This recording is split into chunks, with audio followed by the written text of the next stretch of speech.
Ben Ağdamlıyam. Her gün bu mescidin böyründən belə keçirdiğim asratla işe gedirdim. Ürəyim qurban, ürəyim elə çırpınır. Yani belə görürəm.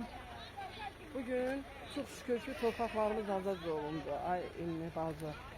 Allah Taala hiç vaxt qisası yerdə qoymaz. Bugün Allah elmarımıza rəhmət eləsin. Allah bütün şəhidlərimizə rəhmət Ürəyim elə çırpınır, elə çırpınır. Çünkü buradan gedib gəlmişəm aslında. İndi ona bak, oralara bak, hamısını uçurublar, dağıdıblar. Allah bütün şəhidlərə rəhmət. Mən oradan gələndə məcbur oldu köçdükdə.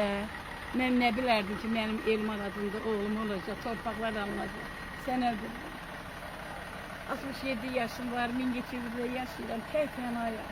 Düzdür, qardaşım qızı, qardaşım axşam gətirib bizdə qalır, səhər gedir, universitet oxuyur. Amma yenə də tənhayam da. Aman zaman bir şey qızım. Şəhid Elmar İbrahimovun anasıyam, könüllü gedib 22-yəm. Sənə qurban. Allah bütün şəhidlərə rəhmət eləsin. Yerləri cənnətdir onların. Amin. Biz şəhid analarında mərhəmət hissi, mərhəmətli olar. Allah bizim əlimizdən mərhəmət hissi almasın. Amin. Sağ olmasın. Amin. Sirəm sürh olar. Sağ ol, var ol.